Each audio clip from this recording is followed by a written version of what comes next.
Yo, selamat datang di Freaks Channel. Kali ini Mimin akan kembali membahas manga Jujutsu Kaisen pada chapter terbaru, chapter 248.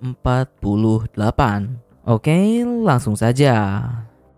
Pertama, seperti biasa, pada chapter sebelumnya kita disuguhkan pertarungan antara Yuji dan The Goat Higuruma melawan Raja Kutukan Sukuna.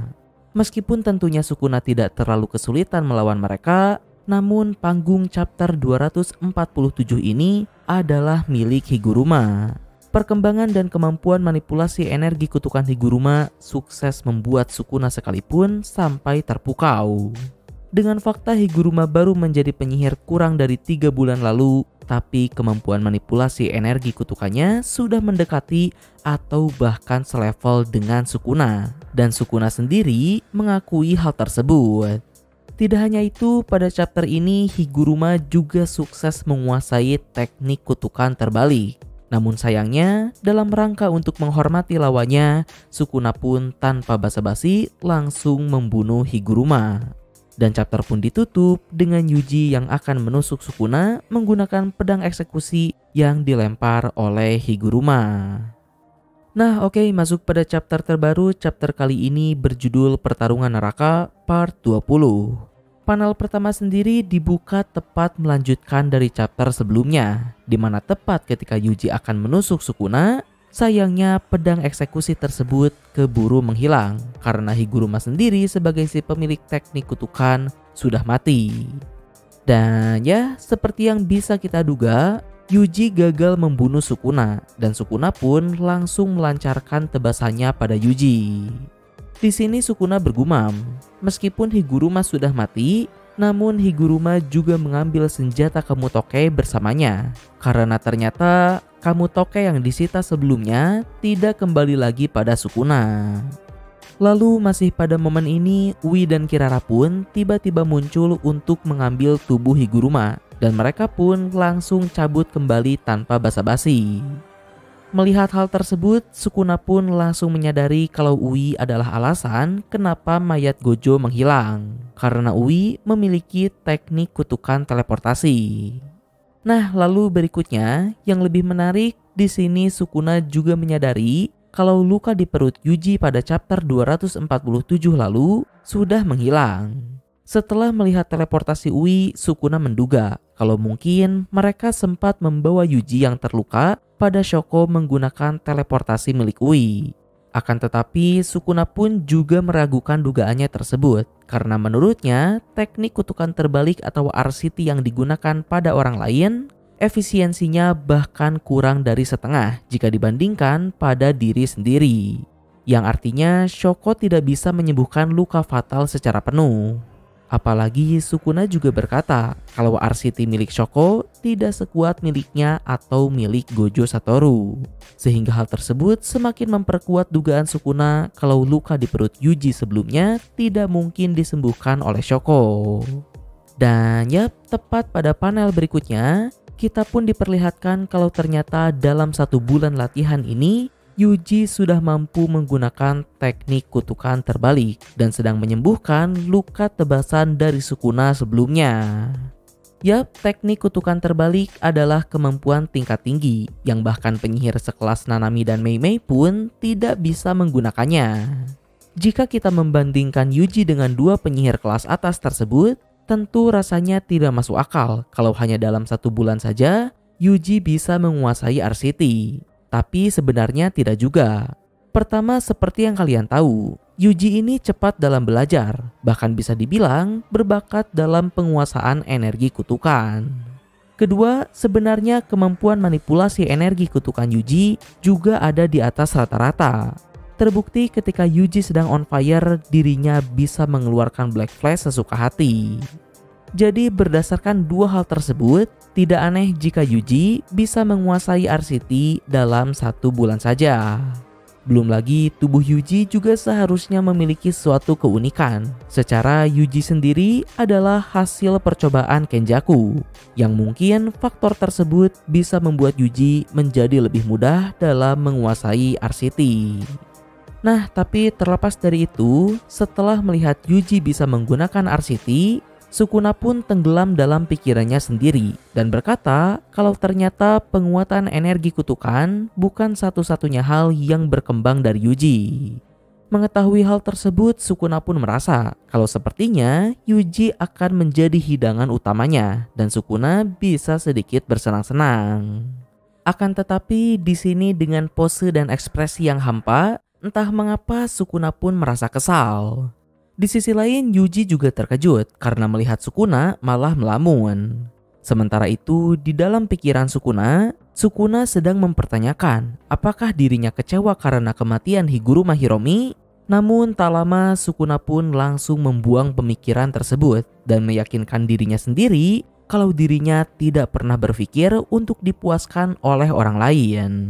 Sukuna akan makan ketika dirinya ingin makan dan Sukuna akan bermain jika dirasa ada orang yang menyenangkan. Karena itulah arti dari kehidupan orang lain bagi Sukuna. Hanyalah sebuah alat untuk mengatasi kebosanannya. Lalu berikutnya Sukuna pun kembali teringat akan perkataannya pada Jogo yang mengatakan kalau satu-satunya kekurangan Jogo adalah rasa lapar yang kurang untuk mengejar keinginannya. Namun pada momen ini, melihat semua penyihir menjadikan kematian Sukuna sebagai keinginan atau harapan mereka, ditambah sebelumnya Sukuna juga pernah sok bijak pada Jogo tentang rasa lapar untuk mengejar keinginan. Di sini Sukuna pun mulai kepikiran, sebenarnya apa harapan dan keinginan Sukuna sendiri. Selama ini Sukuna hanya hidup untuk dirinya sendiri, tidak lebih tidak kurang. Maka dari itu Sukuna tidak paham ketika ada seseorang yang memperjuangkan harapannya lebih dari nyawanya sendiri. Contohnya seperti sekarang, para penyihir rela mempertaruhkan nyawa mereka demi membunuh Sukuna. Tidak hanya itu, menurut Sukuna 1000 tahun lalu, orang-orang yang berhadapan dengannya juga memiliki sifat yang sama, yaitu rela mati demi memperjuangkan keinginan mereka. Berdasarkan hal tersebut, Sukuna pun sempat bergumam kalau mungkin satu-satunya orang yang berubah selama ribuan tahun ini adalah hanya dirinya seorang. Karena Sukuna tidak pernah terikat dengan sesuatu yang bernama harapan. Menurut Sukuna, harapan orang-orang yang ia lawan 1000 tahun lalu hanya terlihat seperti keinginan untuk mati di mata Sukuna. Beberapa dari mereka hanya koar-koar tentang kekuatan yang bahkan tidak mereka miliki. Sementara beberapa lainnya hanyalah orang yang terobsesi dengan diri mereka sendiri dengan berpikir bahwa merekalah yang paling kuat. Intinya hampir semua penyihir Jujutsu dari 1000 tahun lalu sampai saat ini selalu memiliki harapan dan keinginan yang sama, yaitu untuk membunuh Sukuna. Entah itu untuk pembuktian diri, balas dendam, atau hal lainnya. Namun seperti kata Sukuna, harapan tersebut sejatinya hanyalah permohonan kematian karena pada akhirnya mereka semua mati di hadapan Sang Raja Kutukan. Akan tetapi di era modern ini, jiwa Sukuna sempat dipaksa untuk berdiam di tubuh orang lain, yaitu Yuji. Sehingga Sukuna adalah orang yang paling tahu sifat Yuji. Menurutnya tidak peduli berapa kali pun Sukuna menghancurkan mental Yuji, Yuji akan selalu bangkit dan bangkit lagi. Karena Yuji memiliki keinginan yang tak tergoyahkan. Nah, masalahnya bagi Sukuna adalah fakta bahwa orang selemah Yuji mampu berhadapan dengannya tanpa gentar sedikit pun hanya dengan modal berpegang teguh pada keinginannya semata. Hal tersebut sangat mengganggu Sukuna. Menurut Sukuna, karena kemampuannya terlalu hebat, maka dari itu Sukuna tidak bisa terikat dengan sesuatu yang bernama harapan atau keinginan. Karena tentu saja Sukuna sendiri bisa melakukan apapun yang ia mau. Dan terlepas dari itu, pada dasarnya sebagai manusia, sedari awal pun Sukuna memang sudah membenci orang-orang yang berpegang pada harapan mereka. Dan kebetulan selama 1000 tahun Sukuna hidup, orang yang paling teguh dengan harapannya yang pernah Sukuna hadapi adalah Yuji Itadori. Maka dari itu saat ini Sukuna kesal mampus. Yuji sangat ngotot sekali ingin membunuh Sukuna, padahal Yuji sama sekali tidak memiliki kemampuan untuk melakukan hal tersebut. Maka dari itu Sukuna sangat kesal. Yang mana menurut Mimin pribadi, sebenarnya perasaan Sukuna ini cukup manusiawi dan logis. Mungkin kalian sendiri juga pernah merasakannya ketika ada seseorang yang kemampuannya di bawah kalian terus koar-koar berasa paling jago, terkadang membuat kita dalam tanda kutip sebagai orang yang beneran jago kayak merasa terganggu gitu. Walaupun tentunya dalam kasus Sukuna jelas salah. Dan yap, lanjut cerita pada panel berikutnya, Sukuna pun mendeklarasikan kalau dirinya akan menghancurkan harapan Yuji terlebih dahulu. Yang mana di saat yang sama pada momen ini tiba-tiba muncul cahaya di atas Sukuna. Dan tak lama kemudian Kogane pun ikut muncul lalu mengumumkan kalau Kenjaku telah menambahkan aturan baru, yaitu aturan ke-15 kalau mulai saat ini perintah untuk memulai penggabungan manusia dengan Tengen telah dipindahkan pada Fushiguro Megumi aka Sukuna.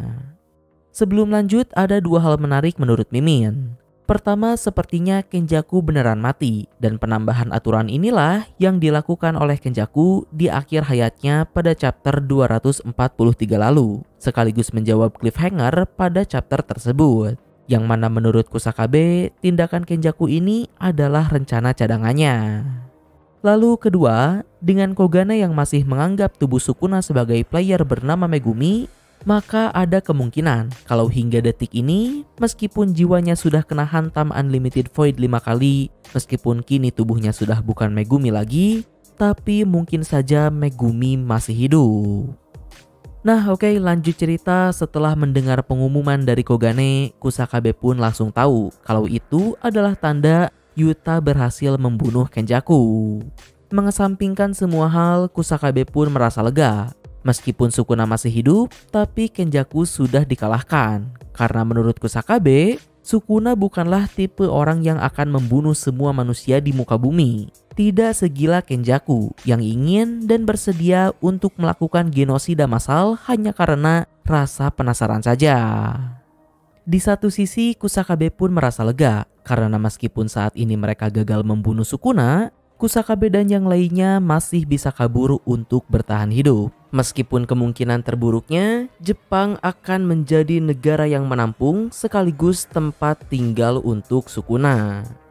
Akan tetapi sayangnya, optimisme Kusakabe tersebut langsung dipatahkan oleh Sukuna. Karena di sini, Sukuna berkata kalau mulai sekarang dirinya akan membunuh semua orang yang ada di hadapannya, lalu lanjut membunuh semua peserta The Cooling Game dan memulai penyatuan manusia dengan Tengen. Dari sana, Sukuna akan lanjut bersenang-senang dengan makhluk apapun yang terlahir dari penyatuan tersebut.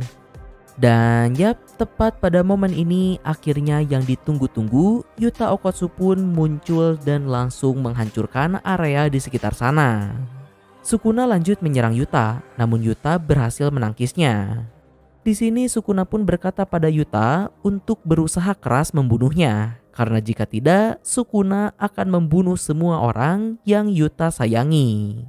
Mendengar hal itu tanpa basa-basi, di momen ini juga sang Ratu Kutukan Rika langsung muncul dan menghantam Sukuna, sembari berkata dengan angkuhnya untuk melihat terlebih dahulu dengan siapa Sukuna bicara.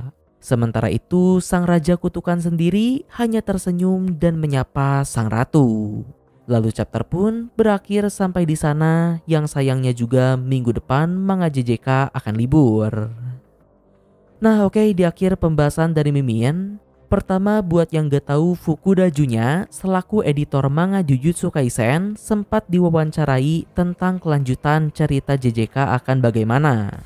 Dan menurut Junya, di 2 chapter ke depan nanti akan ada hal yang mengejutkan. Wawancara di atas sendiri diambil setelah rilisnya chapter 247. Yang artinya, hal mengejutkan tersebut seharusnya akan terjadi pada chapter 249. Terkait dengan itu, chapter ini sendiri ditutup dengan epic, yaitu kemunculan Yuta Okkotsu dan clash antara sang Ratu Kutukan Rika dengan Raja Kutukan Sukuna. Sekarang pertanyaannya, kira-kira apa sih hal mengejutkan yang dikatakan oleh editor manga JJK tersebut? Menurut Mimin pribadi, berhubung chapter ini sendiri berakhir dengan duel Yuta x Rika versus Sukuna, dan tentunya chapter 249 nanti juga akan melanjutkan duel mereka, maka hal mengejutkan yang paling mungkin terjadi pada chapter depan nanti adalah pertama, domain expansion Yuta. Hal ini tentunya akan sangat mengejutkan karena seperti yang kita tahu, Yuta memang mampu menggunakan domain expansion. Hanya saja pada saat pertempuran 3 domain Uro Ryu Yuta, mereka gagal membentuk domain mereka karena gangguan Kurorushi. Sehingga hasilnya kita tidak pernah tahu domain Yuta dan yang lainnya seperti apa. Dengan teknik kutukan mimikri milik Yuta, rasanya cukup menarik untuk melihat domain Yuta akan seperti apa nantinya. Kedua, Yuta mungkin akan mengcopy teknik kutukan milik Sukuna atau Gojo, atau mungkin Higuruma. Pertama, hingga sekarang kita tidak tahu apa syarat teknik kutukan Yuta untuk meniru teknik kutukan milik orang lain. Tapi jika tanpa syarat, maka tentunya Yuta bisa lebih liar lagi. Dan menurut Mimin, berhubung teknik kutukan si Yuta ini adalah mimikri atau meniru, ada kemungkinan kalau domain expansion Yuta pun akan meniru teknik kutukan yang ditiru oleh Yuta. Contohnya jika Yuta meniru teknik Gojo, maka domain expansionnya pun akan menjadi Unlimited Void. Ya, itu hanya menurut opini Mimin pribadi. Lalu yang ketiga, Mimin rasa kemunculan Maki pun akan menjadi hal yang menarik. Selain itu, menurut Mimin juga ada beberapa kemungkinan lain yang bisa terjadi meskipun presentasenya cukup kecil. Pertama, Sukuna mungkin saja akan mengaktifkan penggabungan Tengen dengan manusia. Atau kedua, hal yang paling diharapkan oleh hampir semua penggemar manga JJK adalah kebangkitan Gojo Satoru yang entah bagaimana caranya. Ya, berhubung saat ini mayat Gojo sudah ada di tangan kubu SMA Jujutsu, mungkin saja ada sesuatu yang bisa dilakukan dengan sisa-sisa Gojo tersebut. Nah, mungkin kurang lebih itulah dugaan Mimin terkait hal-hal mengejutkan apa saja yang bisa terjadi pada chapter depan nanti, berdasarkan perkataan Junya Fukuda selaku editor manga Jujutsu Kaisen. Tapi Mimin katakan, jangan terlalu berekspektasi, karena biasanya editor suka melebih-lebihkan sesuatu. Jadi bisa saja kalau di chapter 249 nanti, kita malah akan dialihkan pada duel Hakari versus Urame terlebih dahulu. Ya, mungkin kurang lebih itulah pembahasan dari Mimin untuk chapter terbaru ini. Mohon maaf untuk kesalahan dan kekurangannya. Like, share, subscribe kalau suka, komen, beda kritik dan saran. Terima kasih telah menonton. Ciao.